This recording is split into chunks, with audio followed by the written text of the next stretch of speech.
You might say that if Maren had simply spoken her vows like a sensible woman, she would never have gathered her skirts and bolted from her own wedding. But then again, if the Alpha King had troubled himself to feed the border packs even once in the last 10 hungry winters, her father would never have gambled the last of the herd trying to do it for him, and Maren would never have been sold off to Iron Hollow to cover the loss. So, really, when a person laid the whole thing out, end to end, the disaster belonged to the king, every scrap of it. Which was a peculiar thing to be certain of, given that Maren had never once met the man and would not have known his face if he sat down beside her and asked to share her fire. Then again, that was always the trouble with kings. They were so much nearer than anyone ever thought. Maren of Ashvin was not a crier, and she was not a runner. She had built her whole small reputation on being the one who stayed. When a storm tore out the north fence, she was the one, still standing in it at first light, driving the posts back with her own hands. When a hunt went wrong and a yearling took a tusk through the thigh, she was the one who knelt in the mud, packed the wound, and talked the boy into breathing until the elders came. She tracked, she mended, she held. The pack said it of her the way they said the sky went gray over the fenlands, as a plain fact that needed no proving. Which was why nobody, least of all Maren, would ever have guessed she would spend the morning of her own wedding crouched in the reeds by the thornwood spring, hiding from it. She had told herself she only wanted air. The lodge had been full since dawn of women pinning things to her and pulling things tight, and her father had worn the face he wore, when he had already lost an argument with himself, and somewhere between one breath and the next, the walls had simply come too close. So she had slipped the back way, past the drying racks and the old kennels, and walked until the noise fell behind her and the trees closed over her head, and she had not stopped until the spring. It was a good place to be a coward in. Nobody came here but her. At midday she would stand under the great oak, and be handed to Osric of Iron Hollow, like a debt repaid, because that was exactly what she was.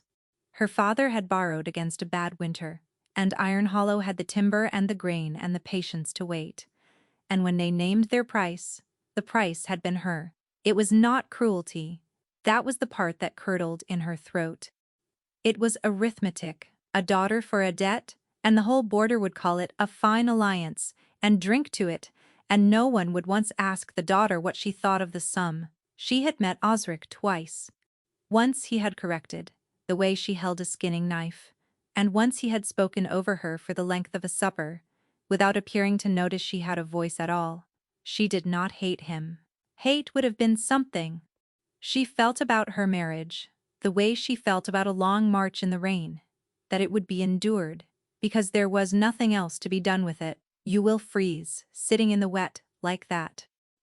Maren was on her feet with the knife already loose in her hand, before the last word landed, which told her more about her nerves than she liked.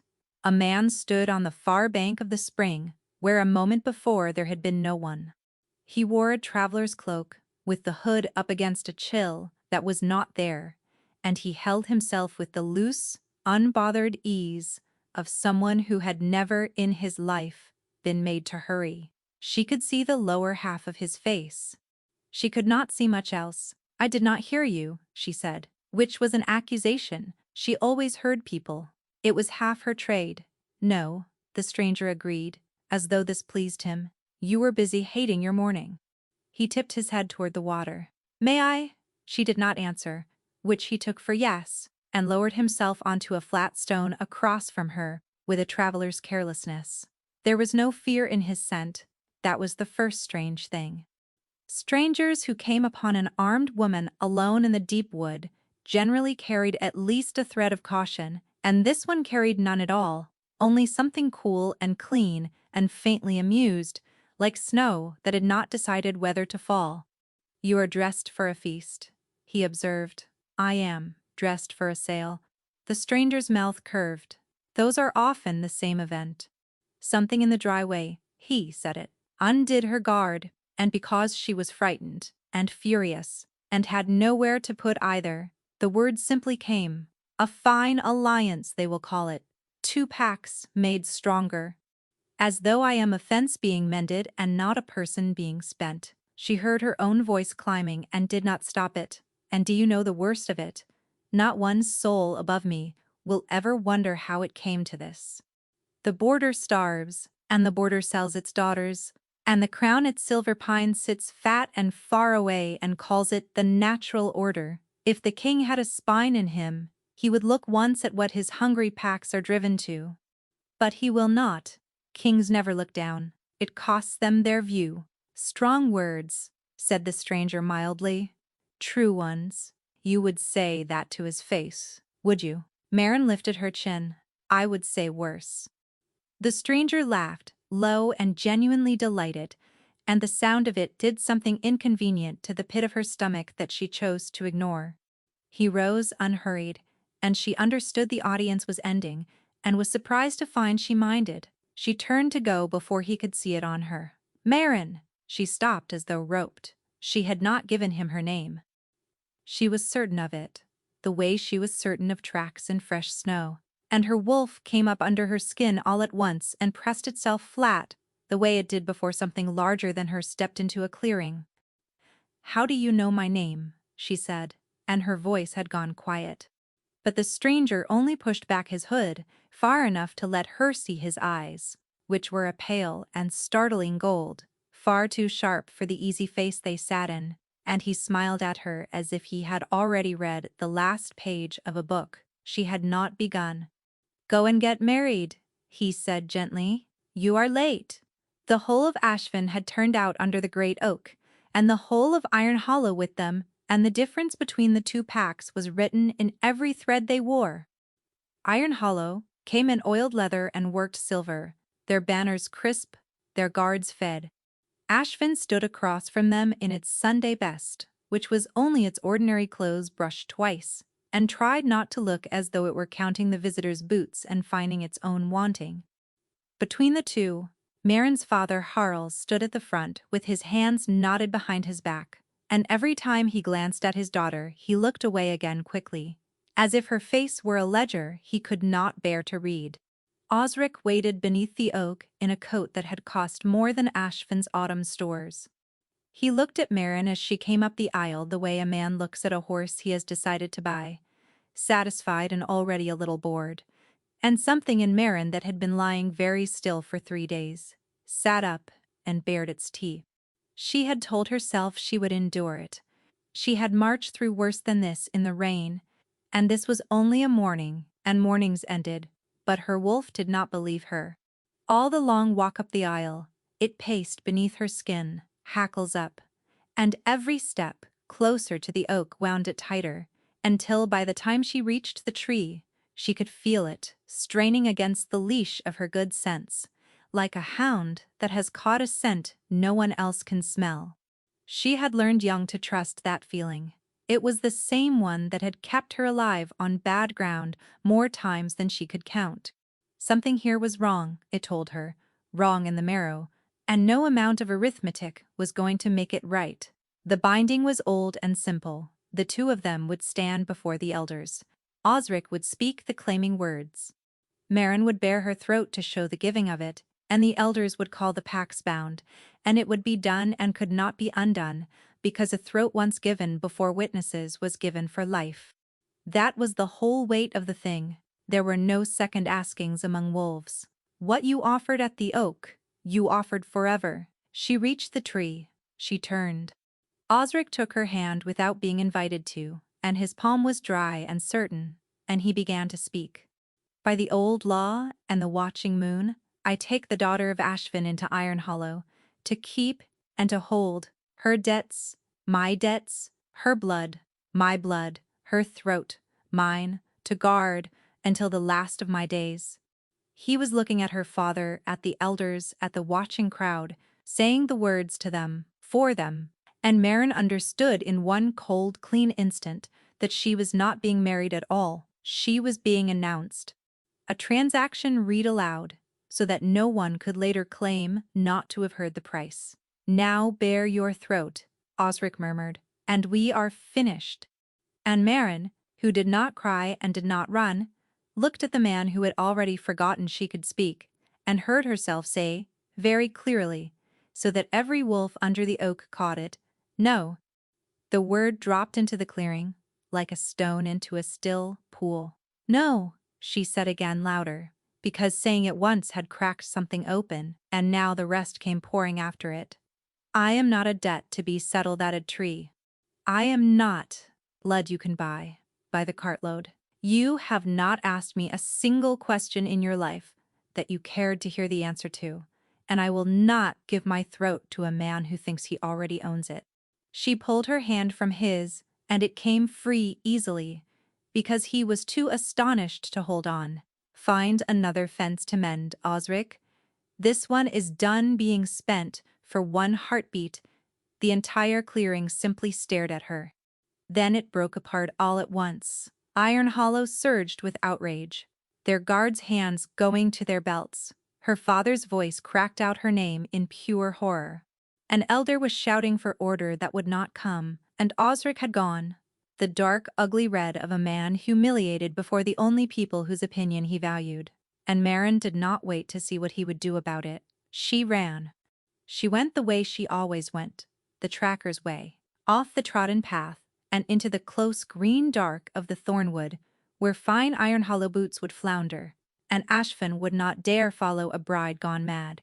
She knew this wood, the way she knew her own hands, where the ground turned soft and took a boot print deep, where the deer runs cut too low for a tall man to follow, where a person who did not want to be found could fold herself into the land and cease to leave a trail.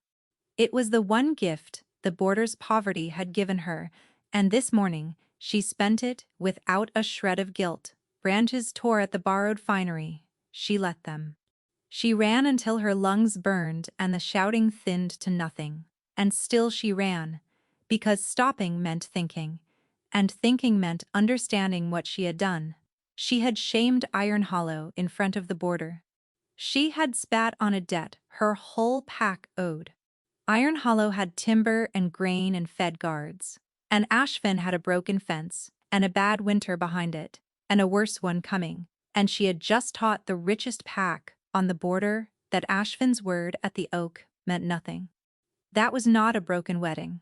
That was a reason for a war.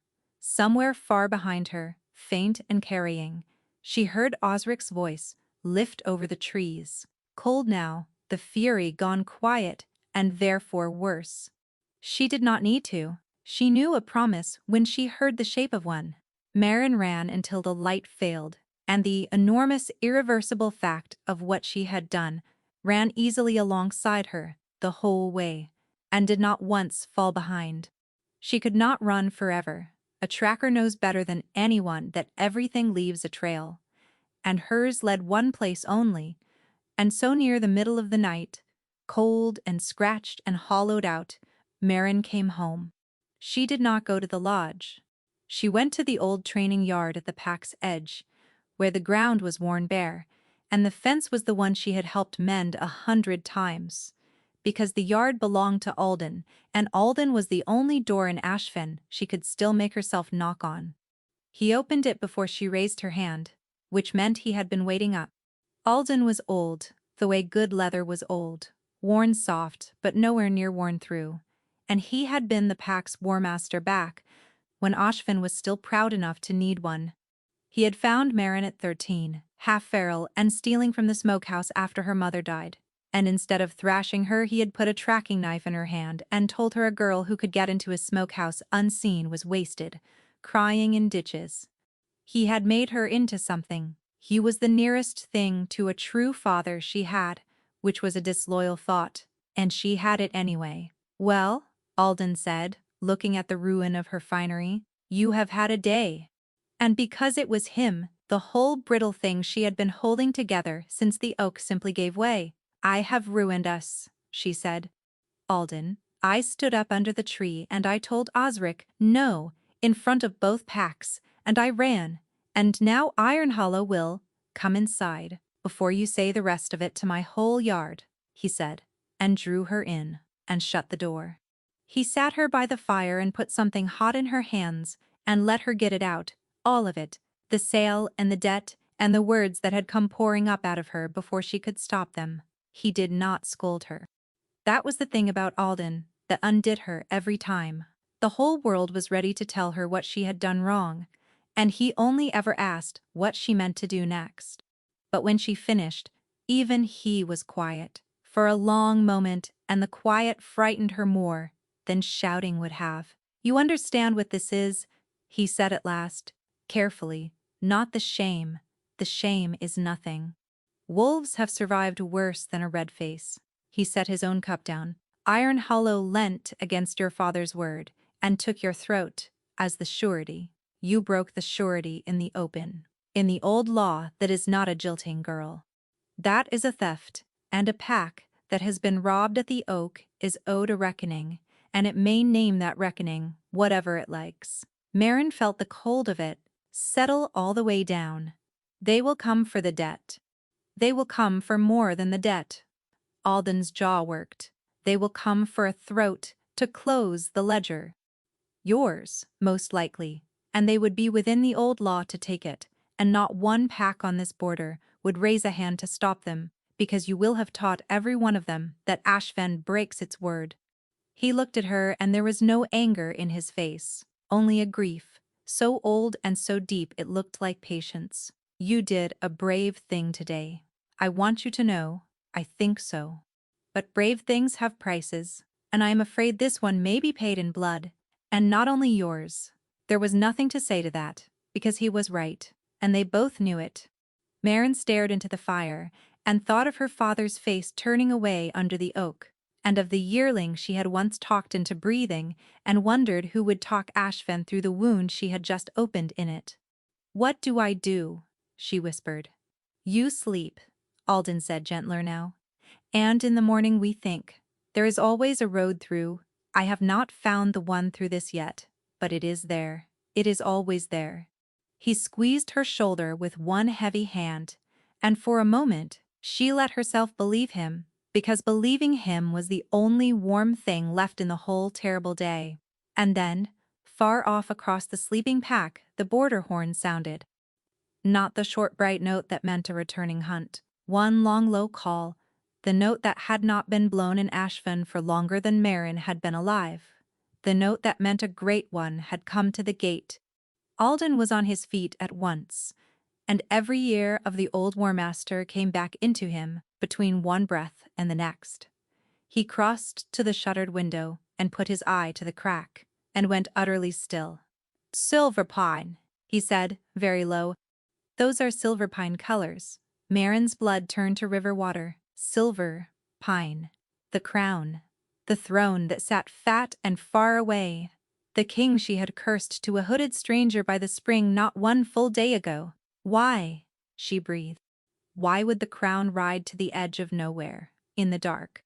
But she was already moving to the window beside him, and already the answer was climbing the path from the gate toward Alden's yard. Unhurried, easy, one figure at the head of the rest, with a traveler's loose grace she had seen exactly once before, that very morning, across the still water of the Thornwood Spring. The king had not sent for her. The king had come himself. The door of Alden's cottage did not so much open as give way, and the king of all the Wolflands walked into the low firelit room, and the room rearranged itself around him. Marin felt it before she had fully turned. The air pulled taut the way it did before a storm broke, and her own wolf dropped low inside her and went still with a respect she had not given it leave to feel. She had known he was the stranger from the spring, and still she was not ready for the weight of him indoors, in a small space where there was nowhere for all that quiet authority to go, but into her. The hooded traveler had let her forget what he was. This man let no one forget anything. He was, she noted with great resentment, even harder to look at than he had been at the water. Alden was already bowing, the old war master folding himself down, with a grace Marin had never once seen him show a living soul. "You honor a poor yard. I have honored worse and enjoyed it less," said the king pleasantly. His pale gold eyes moved over the room, the fire, the two cups, the ruined finery, still hanging off Marin in tatters, and came to rest on her. "Hello again." "You," Marin said, which was not how one addressed a king, and she watched Alden flinch. "Me?" the king agreed, delighted. Alden recovered first, because Alden always recovered first. "Majesty, if you have come about the business at the Oak this morning, I would beg you hear me before you hear the border. My girl acted rashly. The fault is mine in the raising of her. Whatever reckoning Iron Hollow is owed, let it fall on Ashvin's stores, and not on her throat. We will find the coin. We will find it somehow." And there it was, laid plain in the open, a throat to close the ledger. Marin had heard it named twice now in one night, and it did not get easier. The king listened with his head tilted, and Marin had the odd sense he was not only hearing the words but weighing them, turning them over for what lay underneath. Then he smiled, slow and certain. "You misunderstand me, War Master. I have not ridden 3 days to the edge of my own kingdom to take a throat." He looked at Marin, and the smile deepened. "I have come to claim one." The fire popped. Nobody breathed. "Majesty," Alden said carefully, "I do not follow." "It is very simple." The king crossed the room without hurry and stopped an arm's length from Marin, close enough that the whole world narrowed to the clean, cold snow of his scent. "The daughter of Ashven is not free to be given to Iron Hollow, nor to be taken by them, because she has already been claimed by the crown." He inclined his head to her, grave as a man at an altar, and said it. "She is my Luna. I ride for Silverpine, and my Luna rides with me." The word landed in Marin's chest like a stone dropped down a well, and she felt it strike bottom somewhere she had no name for. His Luna, the crown's mate. The one throat in all the wolf lands no pack debt could touch, because a claim made by the king stood above every other claim beneath the moon, and no wolf living would dare press a ledger against it. Iron Hollow could rage until the timber rotted. It would change nothing. A Luna outranked a debt the way the sun outranked a candle. It was also a lie, and Marin knew it to the root of her. Acclaimed Luna felt her mate through the bond like a second heartbeat, and all she felt looking at Calder of Silverpine was the ordinary, overwhelming presence of a very powerful stranger. There was no bond. He knew it. She could see that he knew it, and he stood in her mentor's cottage and made the claim anyway, smooth as river stone. "You cannot mean it," Alden said. And for the first time in Marin's life, she heard uncertainty in the old War Master's voice. "Forgive me, Majesty. Why would the crown claim a border girl it has never met?" Never met. The king pressed a hand to his chest, wounded. "War Master, we are bonded. She would hardly have dared stand up at that oak and refuse a pack heir before both packs if she were not already promised to something higher. Imagine the alternative, a tracker of no-name shaming Iron Hollow out of her own temper." His mouth curved, far cleaner that she was, being loyal to a claim she was not yet free to name. The moon works as it works. When a Luna is found, she is found. Marin understood then that she had been caught in something. Deny the claim, and she was a thief who owed Iron Hollow her throat. Allow it, and she belonged to the king in a lie of his own making. There was no third door. He had built the room without one. The only question left was why. And Marin, who had spent her whole life reading what a trail did not want to tell her, looked at his easy face and thought, "You did not come here for me. You were already here." She had cursed the crown to a hooded stranger at the spring, at first, light, hours before any word of the oak could have reached him. Whatever had brought the king to the Thornwood in disguise, it was not a runaway bride.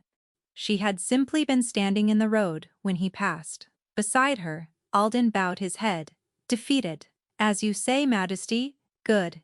The king clapped his hands together, cheerful again. "Then, while I am here, War Master, tell me." The autumn relief. The crown sends grain to Ashvan every year against the hard months. How much of it reached your stores this year? Marin blinked. The crown sent nothing. Everyone on the border knew the crown sent nothing. She opened her mouth to say so, because she could never keep it shut, and Alden answered first, smooth and quick. Little enough, Majesty. The roads are bad. The roads are always bad, the king said lightly. Might I have a moment alone with my Luna? Alden hesitated. But there was no refusing it, and so he bowed once more and went out into the dark, and the latch dropped, and Maren was alone with the king, and the small warning that had begun ringing somewhere under all her fear. The crown sends grain to Ashfen every year. She had lived hungry every winter of her life. Someone was wrong about that, and she did not think it was the king. You are furious, Calder observed, dropping into Alden's chair as though it were his own. You have made me a liar in my own mentor's house. I have made you untouchable, he corrected, and for one moment the ease slipped, and what looked out from behind it was tired and old and entirely serious. There are worse things to be in the days that are coming. Trust me that far at least. Then the mask slid back and he rose and paused at the door. Rest tonight. We ride at dawn. Wear something the brambles have not already killed. He glanced at the wreck of her wedding clothes, and his eyes warmed with pure mischief. Though I confess I have grown rather fond of the tracker who fights her own gown. Do try to bring her along. And then he was gone, and every question she had failed to ask sat useless in her mouth, and Maren was left staring at the door of a cottage that no longer felt like anywhere safe. They did not go straight to Silverpine. Maren discovered this at dawn, when the king swung up onto a plain hunting horse, with no crown and no colors, and told her they were going to take the long road home, the border road, and that she would be showing him the way. She had expected a litter and a guard and a cold, silent journey to a cold silver hall. Instead, she got Calder, in a common riding coat, alone but for a pair of quiet men who kept well back, asking her which trail the relief carts would take out of the lowland depot if a driver wanted to reach Ashfen before the snows. Why do you care which road a grain cart takes? She asked. Humor, a curious king, he said, and would say no more. So, she showed him. She had meant to do it stiffly, an escort and nothing else. But the moment she was in the saddle with a thornwood opening ahead of her, something in her chest that the wedding had wound tight began, against her will, to loosen. This was the one thing she knew how to do with her whole body. She read the ground for him. She showed him where the cart ruts ran deep and true out of the depot, headed for the border, and then she showed him the thing that had made her go quiet in the saddle. A day's ride on, the ruts turned off the border road entirely, swung north into the private timber tracks, and did not come back. North, the king said, looking at the churned mud where the wheels had turned. The relief grain, bound for the hungry border, turns north into the deep timber and vanishes. His voice was very light. Where does north go, Maren? Nowhere, honest, she said, before she could stop herself. The only holds north of here are old logging camps, and Iron Hollow keeps them. Something moved behind his eyes, quick and cold, and was gone. Does it? He murmured. She waited for a royal speech about how surely there was an explanation. Instead, he said, Show me where they turned. Every place these ruts leave the road, I want to see. And he meant it. He climbed down into the mud in his good coat and crouched over a wheel track like a boy with a puzzle he wanted to solve, and asked sharp, real questions, and listened, and Maren felt the ground shift under a belief she had held her whole life. She had been so certain kings never looked down. This one would not stop looking. You could order it looked into, she said. You are the king. Send 100 men, and warn whoever is doing it, the moment the first boot leaves Silverpine. He shook his head. No, quietly. That is why I have a tracker, and not an army. He glanced at her sidelong. Consider it your first duty as Luna. Follow grain. She laughed before she could help it, a short, surprised bark of it, and his whole face lit at the sound as though she had handed him something. She looked away, annoyed at how much she did not want to. They rode until the light failed, and Maren heard it first. A whisper of green wood bending where no wind touched it, off to the left, where the timber ran black and close. She had walked ground like this her whole life. Her wolf came up snarling before her mind caught the reason, and she was already moving, already reaching for the king's bridle. "Down," she said. Get the first arrow took the king's horse instead of the king, because Marin had hauled its head around in the same instant, and the horse went down hard, and Calder came off it clean and rolled up onto his feet with a blade already in his hand. 2 more arrows hissed out of the dark. Then the killers came after them, 4 shapes with faces wrapped in dark cloth, and there was no more time to wonder about grain. Marin did not think. Thinking was for after. She put herself between the king and the trees and let the tracker fall away, and the fighter come up, and it came up fast. The first man reached her, and she took his knife arm at the wrist, turned it, and drove her elbow into his throat, and he folded. The second went wide for the king, and she was already there, low, sweeping his feet, and the king's blade did the rest with an economy that told her he had not been lying about being able to fight. A whistle cut the dark, 1 short clean note, and the 2 still standing, broke off at once and melted back into the timber, not fleeing, withdrawing. A disciplined retreat, ordered by someone who had spent them carefully and would spend more later. Silence crashed back. Marin stood in her crouch, chest heaving, blood running hot down one forearm where a blade had found her, scanning the black trees for a threat that had already gone. "Well," said the king, breathing hard, "you do keep a memorable pace on the border road." She rounded on him. "You are not surprised." He was not. She could smell it on him, the absence of the sharp, startled fear that should have been pouring off a man who had just been shot at in the dark. Someone just put an arrow through your horse and you are not surprised. This is not the first time. For half a heartbeat, something real flickered across his face.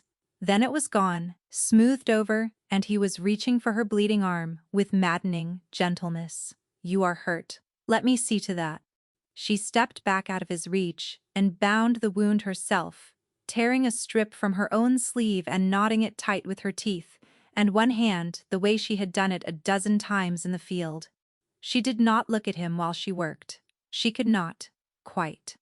Because she had felt it in the fight, the way he had trusted his own back to her without a word, the way he had fought at her shoulder, as though they had done it 100 times, and she did not want him to see on her face how much that had undone her. "Who are you?" she thought, staring at the black trees. "A king playing the fool. Or a fool I keep mistaking for a king." She did not know. But her list of things that did not add up had just grown by 1 arrow, 1 whistle, and 1 man who bled the truth from everyone around him and told none of it back. For the better part of a month, Marin tried to work out what the king was hiding and got exactly nowhere, and fell a little in love along the way, which had not been part of the plan at all. They had come to Silverpine at last, and it should have swallowed her whole. It was everything the border was not: high, pale halls and warm rooms and more food on one sideboard than Ashvin saw in a season, and Marin had braced to hate it. Instead, she found she could not, because it was hard to hate a place while she was busy being furious at one particular person in it. She did what she was good at. She watched. She gathered. She tested her theories against the man himself. And the man himself gave her nothing. She would ask a sharp question, and he would answer with a joke. She would press him about the arrows in the dark, the grain gone north, the killers who withdrew instead of scattering, and he would tell her that her frown was the finest thing at Silverpine and change 3 subjects before she noticed he had moved at all. He was so good at it that she began to admire the craft, even as it maddened her. Every day she built a new theory. The claim was a shield, and she was a blade he could keep close without explaining why. He was hunting the stolen grain and needed a tracker no conspirator would think to watch. He was mad. He was lonely. She could not make any of them hold because the man kept slipping the frame. And the trouble was that the longer she watched him for danger, the more she found she was simply watching him. It crept up on her like a fever. The first morning he came to find her in the kennels, where she had gone, because it was the only place in the whole vast hall that smelled like something honest. He leaned in the doorway, with the pale morning behind him, and asked her a question about the hounds, and she lost the thread of her own answer. She caught herself doing it, and was furious. And it only got worse from there. He brought her out to the high east wall on a cold night when she could not sleep, no reason given, and stood too close in the dark, and named the stars wrong on purpose, until she corrected him. Just she was certain to hear her talk. When his hand brushed hers, passing a cup, her whole arm lit to the shoulder, and she had to glare very hard at the horizon to cover it. "You have gone quiet," he said, that night on the wall. "I am thinking." "You are not," he said, amused and sure. "You are looking at my mouth." She had been. She looked at the stars instead, cheeks hot, and hated that he laughed softly into the dark and let her stew, because that was the unbearable thing about him. He toyed with her, and she could never once tell how much of it was true. "You are staring again," said Tamsin. Maren startled. Her pack-sister had come to Silverpine in her train. One familiar face in a strange hall, and Tamsin missed nothing. She was watching Maren watch the king across the yard, and her grin was slow and knowing. "I am keeping guard," Maren said with dignity. "You are keeping something." Tamsin's grin widened. "Careful, Luna. You told me the whole thing was a lie. He made up. Someone ought to have told your face." Maren did not answer, because there was no honest answer that would not give her away. The thing that finally undid her was small, and he did not know she saw it. She came upon him at dusk, in the lower yard, crouched in the straw beside an old kennel hand, whose fingers had gone to knots with age. The two of them bent over a whelping hound that had labored too long and lost her strength. There was no court there, no one to perform for. Calder had his sleeve shoved to the elbow and blood to the wrist, and he talked the old man through it, low and steady, the way Maren herself talked frightened creatures into staying. And when the last pup came slick and squalling into his hands, he laughed, quiet and helpless with relief, and the old hand laughed with him. She watched the king of all the lands sit back on his heels in the muck with a newborn hound cupped in his palms, and felt the last of her defenses go out from under her like sand in a tide. That was the man she wanted, not the crown. The one who knelt in the straw when no one was counting. She lay awake that night in a soft, strange bed, with her blood humming and her mind gone somewhere it had no business going. She did not even know which man she was falling for. The hooded stranger who had unsettled her at the spring, the boy who crouched in the mud over cart tracks, the king who named stars, wrong to make her smile, or the one underneath all of them, the one from the straw. The one who had let something tired and true show through for half a breath in Alden's cottage, and then hidden it so fast, she half thought she had imagined it. She wanted to know that one. It frightened her how much. She could not go on like this. She knew it, the way she knew weather. So near the end of that long, blurred month, when he found her alone in the empty armory, late at night with no papers and no questions, and simply sat across from her in the lamplight and watched her with those pale gold eyes, something in Maren finally pulled too tight and snapped. "What do you want from me?" she said. It came out raw, nothing like she meant it. "Every day, you will not tell me what you are truly doing, and you will not leave me be, and I cannot keep standing in the middle of it, not knowing which of you is real." The teasing went out of his face all at once. He stood.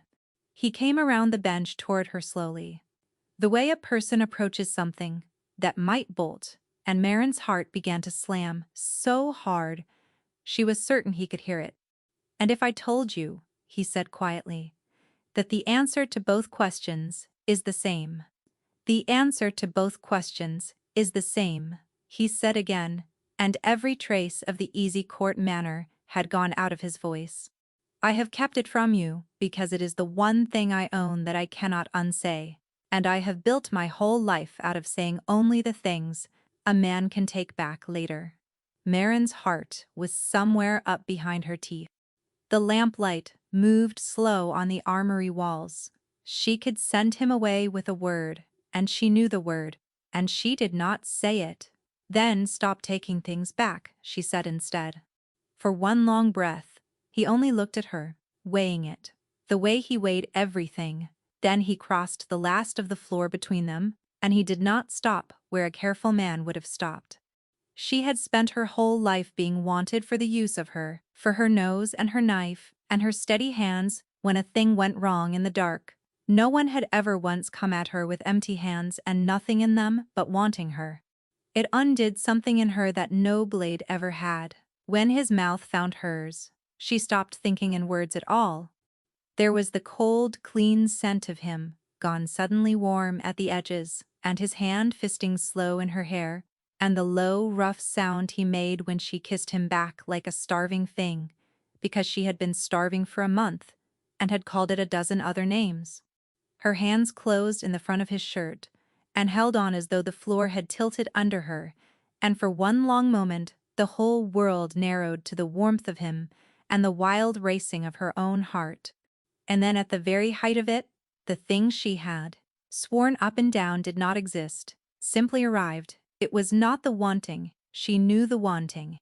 This was a second weather, moving through her that had not begun in her own chest, a whole front of feeling that was his, and came pouring across into her through every place they touched. Terror. A relief so wide, it ate. And underneath it, a tenderness so raw and so undefended that it stole the breath clean out of her. She could feel him from the inside of him. The bond was real. It had been real the whole time, sitting closed and patient, waiting only for her to stop lying long enough to feel it open. She wrenched back with a gasp, her shoulders flat to the wall, her pulse hammering in her ears. Calder had gone rigid, his eyes gone black, his breathing wrecked. "You felt it," he said. "It was not a question. That was the bond, Maren. It is real. It is. It is nothing." The words came out fast and flat and cruel, and she watched them go into him like a thrown knife. She slid out from between him and the wall and put the whole width of the bench between them. Because a real bond was not a thing she could survive the losing of, and she would lose it. She lost everything she leaned on. That was the one iron law of her whole life. Her own father had traded her away at a tree. Her own pack had crossed a yard to avoid her by nightfall. So she did the only thing she had ever learned to do with a wound she could see coming from a distance, which was to open it herself, first, on her own terms, where it might hurt a little less. It was a moment, and nothing more. Wolves feel a great deal in the heat of a thing, and then it cools, and it is gone. That is all it was. He did not argue. That, somehow, was the worst of it. She watched the light in him bank itself down low and go. Careful. Watched him gather himself back behind the smooth, even courtesy he kept for men he did not trust. The very manner he had not once turned on her in a month. "As you say," he answered, from very far away. "Nothing." Then, he set his collar to rights with hands that were not entirely steady. He inclined his head to her, an actual small bow, and he had nearly reached the door before he stopped, without turning around. "The northern lords ride in 3 days," he said, "Iron Hollow among them. There will be a council and a feast built to hide the council inside it, and every wolf worth fearing on this border under one roof for a single night." A pause. "I would be glad of my Luna somewhere in that hall, watching. You see the things no one else troubles to see. It is what I trust most in all the world." One beat more so low, she nearly lost it beneath her own heartbeat. "I only wish you trusted it half so well yourself." Then he was gone. And Maren sat down slowly on the cold bench, with the ghost of his terror and his tenderness still ringing through her like a struck bell that would not quiet. She had done it to be safe. That was the joke of it.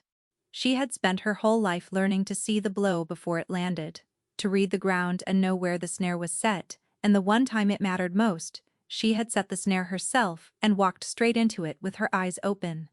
He had offered her the truest thing a wolf could offer, and she had called it nothing to his face. because a thing named nothing could not be taken from her later. And now she would carry the bond anyway, shut and aching, and carry the memory of his face going careful, and carry both alone, which was somehow worse than any loss she had been guarding against. She had just told the ugliest lie of her life to the one wolf she had never once wanted to lie to. At it, the council came, and the feast came wrapped around it, and Silverpine filled up with the most powerful wolves on the border, every one of them smiling, and not one of them meaning it. Marin watched the room the way he had asked her to. It was the one thing she could still do for him that did not cost her the words she was not ready to say. She stood at the edge of the great hall in blue silk that made her feel like a blade laid out on a jeweler's cloth, and she counted the room. The northern lords, well-fed and wary, eyeing the young king the way men eye a river they are not certain they can cross. The Iron Hollow party, stiff and silent, with a grievance they had been ordered to swallow, Osric among them, taking great care never to look her way. And up near the high table, greeting the king with the open, easy warmth of a man greeting, "A son, come home, Alden." He had come as the voice of Ashfin, the old war master raised at last to a seat among the great, and the sight should have warmed her through. He had earned it. He had earned everything.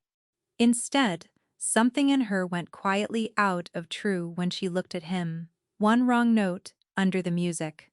The way a familiar wood feels wrong in the half-second before you understand a wolf has crossed it in the night. He was too much at his ease up there, a border war master, who had never in his life sat above the salt, ought to have been rigid with the strangeness of it, and Alden moved among the high lords, as though he had been doing it for years. She told herself it was the strain of the room and the ache she had carried out of the armory, and she looked away, and she would have long and bitter cause to remember that she had felt it and looked away. She was 3 strides from the high table when the smell reached her. A servant was setting a fresh cup at the king's right hand, wine gone black as old blood in the candlelight, and threaded through the fruit and the oak of it ran a thin, bitter wrongness that did not belong in any cup. Her wolf snarled up under her skin before her mind had put a name to it, and she did not decide to move. She simply moved, her hand shooting out and sweeping the cup off the table before it could rise to his mouth. It burst on the flagstones. Wine spread out across the floor like something dying. The nearest lord started, then laughed, taking her for clumsy, and she let them keep the thought, because she had already dropped into a crouch above the shards, with her nose near the spill, and found the thing she had feared. Not enough, perhaps, to stop an alpha's heart outright. More than enough to fog his senses, and buckle his knees and leave him easy for whatever came next. Wolfsbane, she said, pitched for him, and no one else. Someone in this hall wanted you on the floor tonight. The color went out of his face, but only for a heartbeat. Then he laughed, big and warm, and scattered the glass aside with the toe of his boot, and announced to the table that his Luna had grown jealous of his wine, and the lords roared, and the moment sealed over as if it had never opened at all. He caught her wrist in passing. "Say nothing," he told her, smiling wide for the room, the words a blade held under the smile. "Not to a single lord, not to your Alden, not to your own shadow. There's a foreign house in this hall, and a border that would go up like dry gorse. At one loose word, if it gets out, that a wolf tried to unmake me at my own table, I will be washing blood off these stones by dawn. Give me your word." "Nothing. The moon take your caution," she breathed. "Someone just. Your word, Marin." And she still had the ghost of his fear pressed against the inside of her skin, and against every screaming instinct she owned she heard herself say, "You have it." She held to it for the better part of an hour. She watched him move through the feast, pouring for other men with his own hand, and never once lifting a cup to his own lips, the mask so perfect that she alone in all that hall could see the weight of holding it. She watched him laugh at some remark of Alden's, watched Alden lay a fond old hand on the king's shoulder, and something under her ribs pulled tight and would not let go. And she watched him drift at last toward a side door, with the loose, unhurried air of a man stepping out only for a breath of cool, and slip through it the instant the hall's attention swung away. And Marin, who had given her word, went after him. Because a word given to a man in danger had never once been a rope she knew how to let hold her. She kept to the shadowed edges, the tracker's way, the way she had crossed 100 black yards without waking a soul. Down one stair, and then a second, away from the light and the noise, into the cold stone hush of the lower hall, where the border rolls were kept and no feast reached, the music thinned to nothing at her back. And near the end of the passage she stopped, because the door of the muniment room stood ajar, and warm lamplight leaked out under it, lit by a hand that had no leave to light it. She laid her palm to the wood and pushed. Calder stood behind the long records table, with the grain ledgers dragged open in front of him, a whole sheaf of them spread wide, one held up in his hand, as though he had gone hunting through the lot for this exact page, and had this moment found it. He looked up. For a long, breathless span, neither of them moved.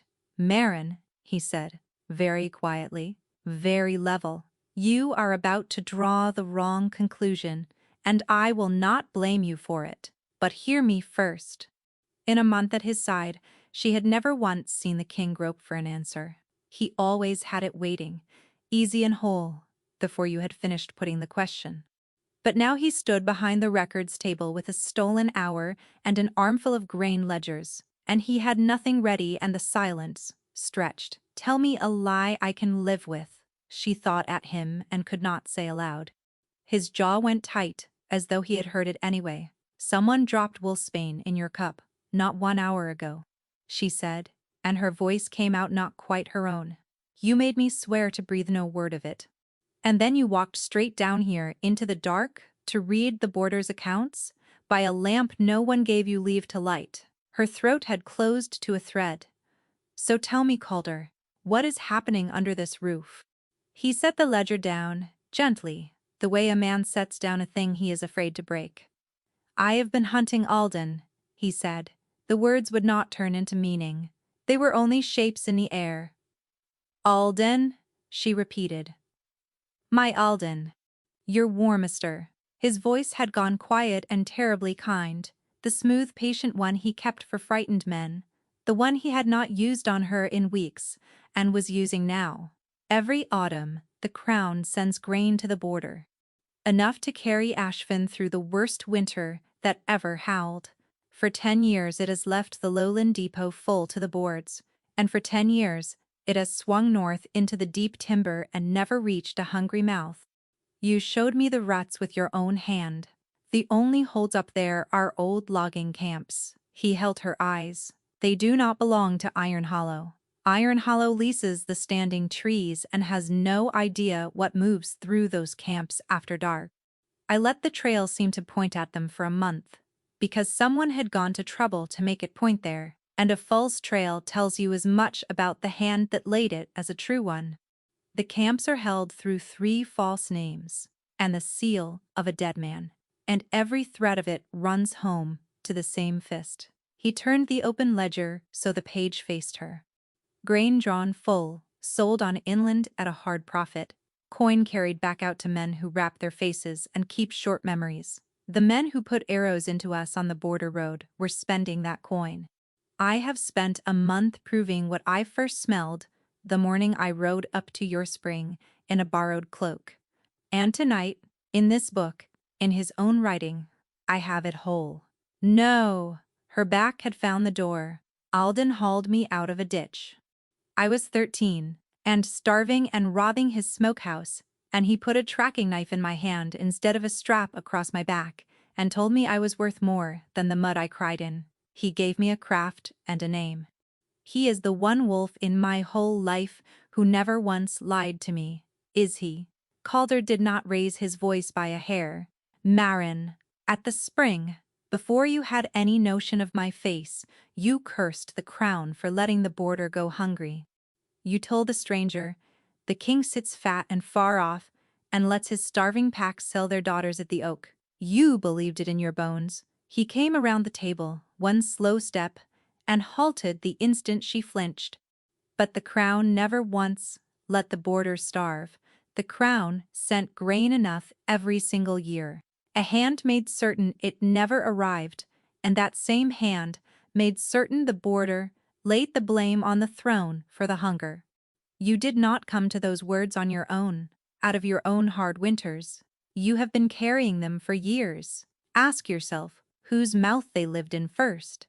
And Marin opened her own mouth to answer my own, and could not, because now she could hear it. Alden, across 100 cold evenings by the training yard fire, working it into her slow, the way he worked an edge onto a blade. The crown does not care whether we eat. Kings never look down. A wolf who waits for Silverpine to save her starves twice over. She had taken it for wisdom, for the truest gift anyone had handed her. She had flung every word of it at a hooded stranger by a spring, and believed the fury was hers, born of her own empty-bellied winters. And not one word had ever been hers at all. He had planted it in her, the way he planted a false trail, and loosed her into the world with his lie, living in her own mouth, where no one, least of all Marin, would dream to test it. You cleared me, she said, numb, in the cottage. You named me your Luna, knowing full well there was no bond between us. Why me? Why the one girl he raised from a pup?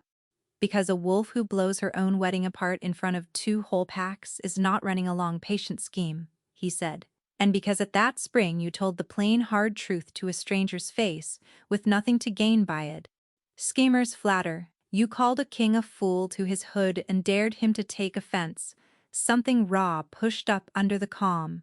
You were the single soul on this border I could be certain of.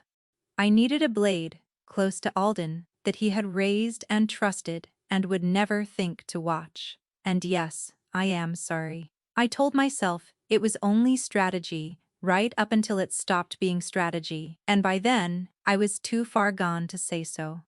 The floor seemed to lean under her. So the claim, the Luna, all of it, only to slide a knife in close to the man who made me. Not all of it. He reached for her. She stepped back into the corridor, and his hand fell open and empty. The bond is real. You felt it, with your own body. That is the one thing in all of this I could never have arranged. You should have told me. The tears came, and she let them fall. You watched me throw my body across yours to catch a blade. You had my trust, and a good deal more than my trust, and you never once thought me worth the truth of why I stood there. She dragged a hand across her face. I have to go to him. I have to hear him tell me you are wrong. Marin, do not. But she was already through the door, into the dark of the corridor, and she had gone no more than 10 paces when a shape unfolded itself out of the shadow ahead of her. And there, standing easy as though he had been waiting on her the whole while, was Alden.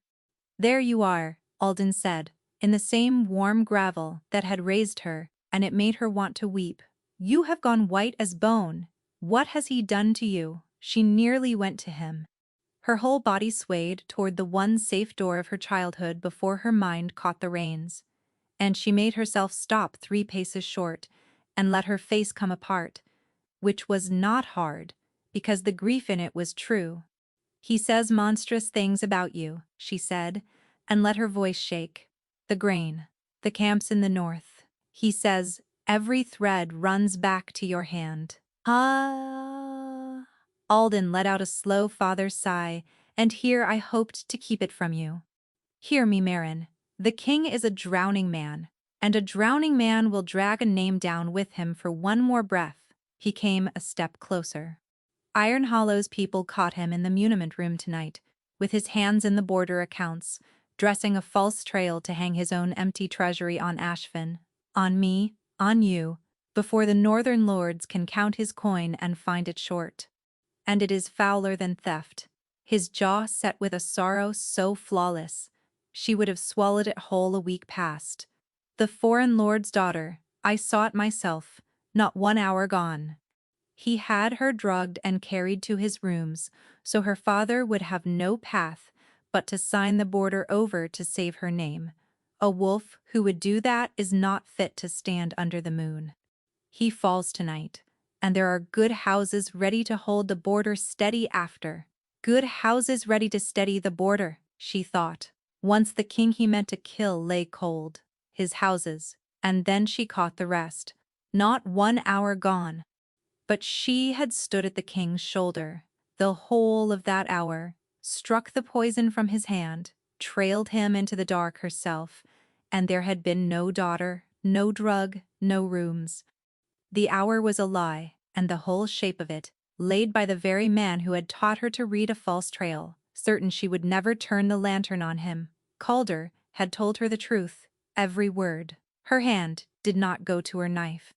Not yet. She was one woman in a corridor, against the wolf, who held every blade in Ashfin, and half the swords in this hall. So she made her face into the wounded, furious girl he needed to see. "What do we do?" she whispered. Alden's eyes sharpened with quiet satisfaction. "We carry it to the foreign lord before the king can twist the telling. But it cannot come from my mouth. They will say the old Warminster grasps after a crown. It must come from a mouth they cannot doubt." His voice went soft and dreadful. "It must come from you, the king's own chosen Luna, standing up to name him for what he did to the girl. Not a wolf in that room will question it." And so they walked, and it was the longest walk of her life, with nothing in her hand but her own word, and one word set wrong would put the whole border to the torch. The foreign lord had taken the East Council chamber, and Calder was already inside it, ringed by wary northern faces. He looked up when she came in at Alden's shoulder, and for half a heartbeat, his whole face opened like a door onto light. Then he saw who walked beside her, and the light went out like a pinched wick. "My lord," Alden bent low before the foreign lord, "it shames me to bring you this beneath your host's own roof. But your daughter has been wronged by the man at your right hand, and the king's own bride stood witness. Take her word, not mine." He turned, and the whole room turned with him, to Marin by the door. "She loves the man. She has every reason to shield him, so if even she will speak against him, you will know it for truth." He put out his hand. "Marin, tell his lordship what you saw." Every face in the chamber swung to her at once. The foreign lord, half risen, desperate, the northern lords, leaning in as one, Alden, so certain of her he had already begun to count the winning, and Calder, who believed she had come to close the lid on him. She looked at him. "I should have believed you at the first," she told him without a word. Then she turned to the foreign lord. "I saw no such thing," she said, "for the plain reason that no such thing happened. Your daughter is safe and asleep and untouched. The War Master is lying to your face. He tells you it happened this last hour, but the whole of this last hour the king stood at his own feast, beside me, in the sight of every wolf here, and then walked the lower halls beside me, and went near no man's daughter. And there have been 3 attempts on King Calder's life inside a month, the last tonight wolfsbane in his wine. I struck the cup from his hand myself, and it lies in pieces on the feast hall floor, for any nose here to read." Her chin came up. "Send men to the War Master's rooms now, while he stands here and cannot reach them. See whether you find a ruined girl, or a paymaster's book, and the poison that was in that cup. This is a girl's hysteria." Alden's warmth split down its length. She is out of her wits. He has turned her head clean around. "Then a search will cost you nothing," said the foreign lord, very quietly, and lifted 2 fingers to his guards. And the thing in Alden's face changed. The grave old War Master, who had lifted a starving pup out of a ditch, was simply not there anymore, and what stood in his place was cornered, and it bolted. He came at her fast, and she caught the shine of the knife clearing his sleeve half a beat before it was free, and across the chamber Calder's voice went up raw and ragged with terror. But this was the one thing in the whole ruinous night that Marin knew exactly how to do. She turned into him, took the knife arm at the wrist. wrenched it past where a wrist agrees to go, and used his own weight to lay the old war master face down on the stone. Her knee came down between his shoulder blades. "You taught me to fight," she said in his ear. "You ought to have kept better count of how well the lesson took." Then the guards had him and hauled him out, and it was finished. The foreign lord went to his daughter and found her safe and sleeping and never touched. The northern lords broke into muttering knots and scattered, and then the chamber held only the two of them. Calder had not moved. He was looking at her as though he had never in his life laid eyes on her. "You saved me," he said. "After everything I did, you still—" "I came to bring down a traitor," Maren said flat. "Nothing past that." The hope guttered out in his face. "Maren, the bond is real. You felt it tonight.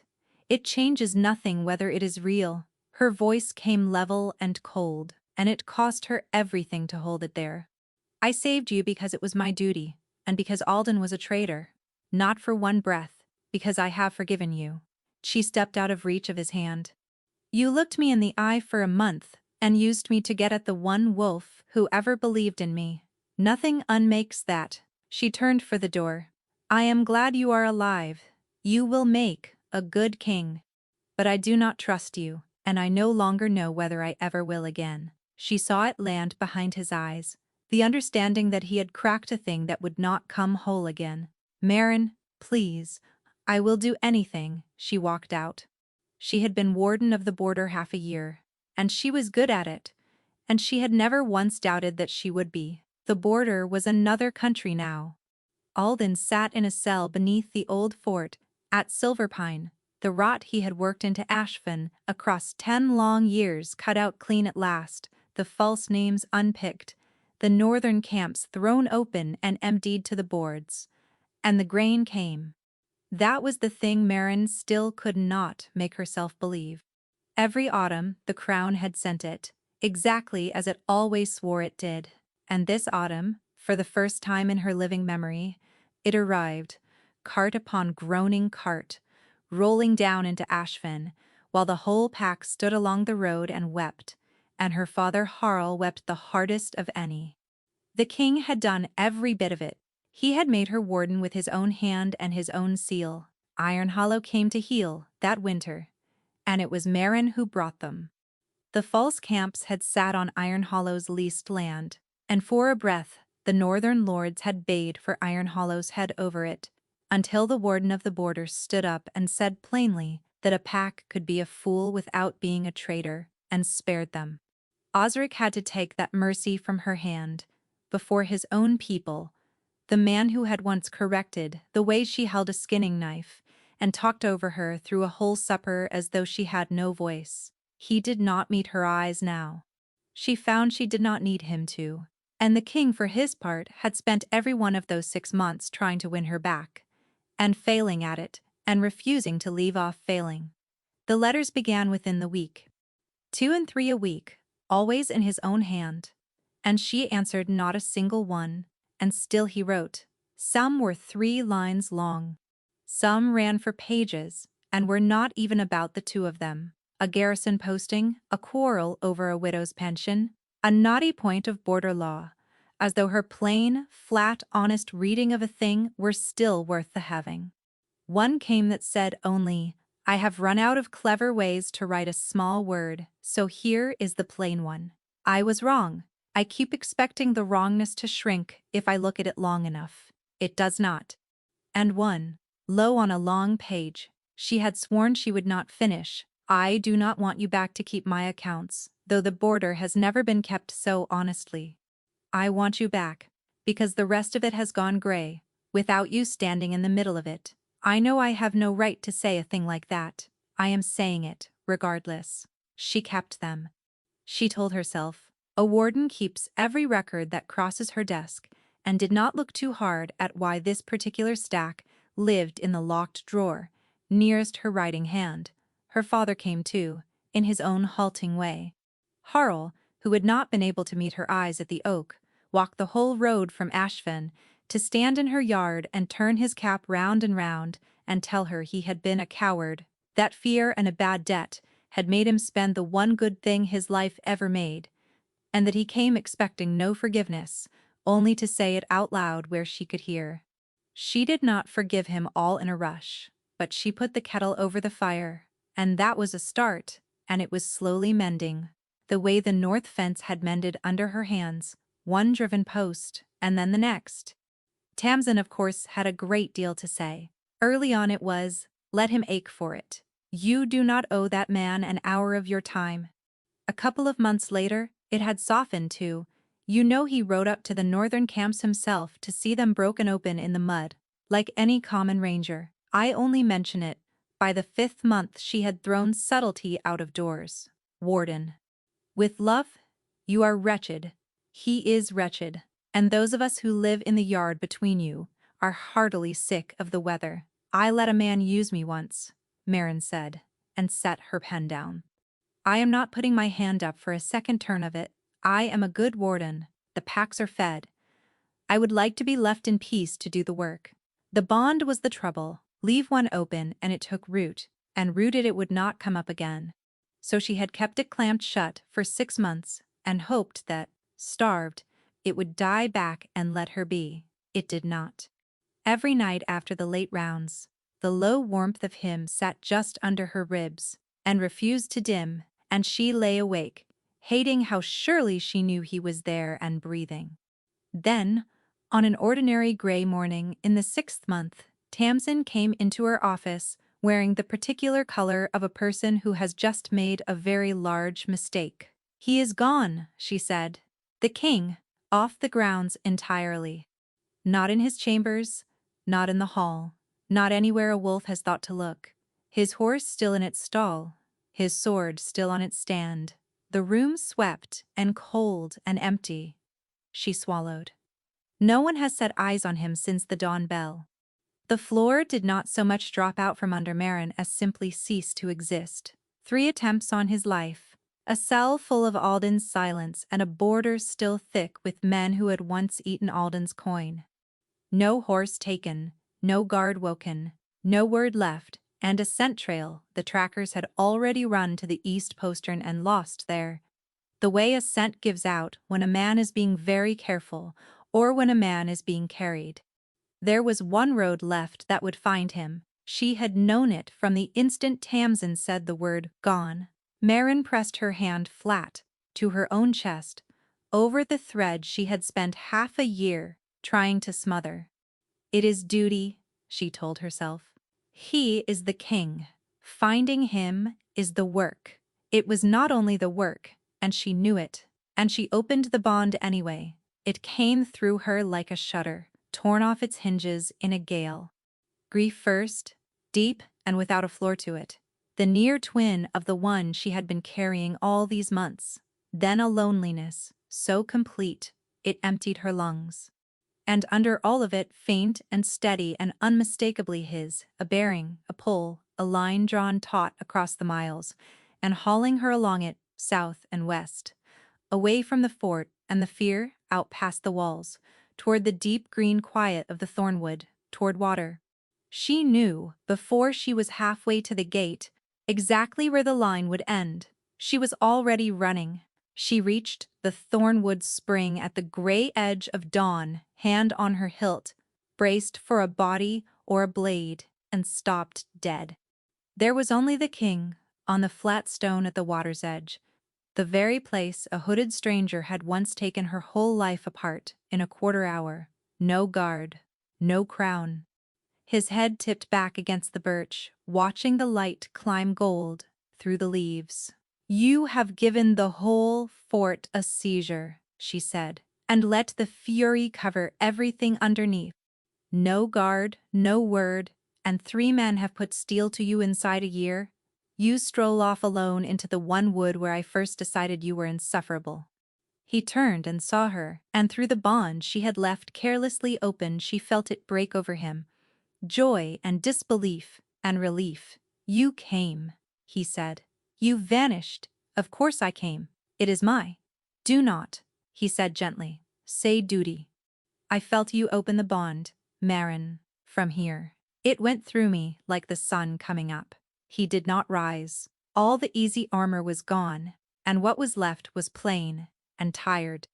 I came here because it is the one place a wolf ever spoke to me as a man and not a throne. I am sorry. I only ever seem to be sorry. She should have marched him home. Instead, she crossed the moss and sat on the cold stone an arm's length from him.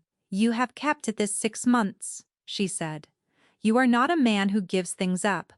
I do not know how, but I think I must learn. Half a year of trying to prove myself has not shifted you a hair, so I will leave off and let you be the finest warden this border has ever had, in peace. You have my word. And Marin, who had wanted exactly that for 6 months, felt it drop through her like a stone down a well. You are doing it wrong, she heard herself say. He looked over. Your whole life, you have said only the things a man can take back later. I have had my fill of careful. Alden was careful, and every word of his turned out to be a knife. She faced him full on. So, do the one thing you have never let yourself do. Say the thing you cannot take back. For a long moment he did not stir. Then the king of all the wolflands rose off the stone, came and stood before her, and did a thing no king had done, within the memory of the moon. He tipped his head back and to the side, and he bared his throat to her. The oldest surrender a wolf knows. The very giving she had refused. Osric under the oak, a throat offered before a witness, and among wolves there is no second asking, least of all for a king's own throat. I have no debt to trade, and no crown worth anything on this stone. He sat up at the sky, his throat long and bare above her.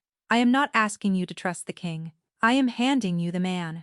If you will have him, he is yours, and there is no calling it back, because I do not want to be able to. That is the thing I cannot unsay. Marin looked at the pulse beating in his bared throat, at the king of all the lands laying down, the one thing no king lays down, and she felt the bond swing wide open between them, and the fear in her let go. She did not take his throat. Not yet. She was not quite finished making him wait. Ask me tomorrow, she said low. When you have slept, and remembered you are a king, and want it still. She rose and laid her hand along his jaw, and felt him tremble under it. Ask me the morning after, and the one after that, until the asking is the truest thing you do. And some ordinary morning, Calder, I will bear mine to you, and mean it to the bone. His whole ruined, hoping face broke open. And if I ask every day, until you do, then take care not to run short of tomorrows, she said, and kissed him at last, at the water where the whole of it had begun, with no hall watching, and no lie between them, and no throne in the way, only the two of them, and the bond thrown wide, and the light coming up gold through the leaves. It took him 31 mornings. He asked over the war table until Tamsin took to leaving the room, and on the cold east wall, with his breath smoking in the dark, and once with so much greenery filling her office, that she spent a week swearing it was not awake. And every morning, Marin sent him off to ask again tomorrow, until one unremarkable morning, she looked up at the man grinning over a stack of grain tallies, hopeful as a pup, and said yes. They married under an oak, though not the oak she had fled. Her father wept openly. Tamsin swore she did not. This time, Marin bared her throat of her own will to a wolf who had bared his to her first, and it was given for the length of both their lives. No second askings, Calder murmured, when it was done. You told me so yourself. Why would I ask again? Said Marin. I am the one who walked out on a groom at an altar to get here. Through the open bond, she could feel exactly how happy he was, and found, for once, that she had no wish to argue the point.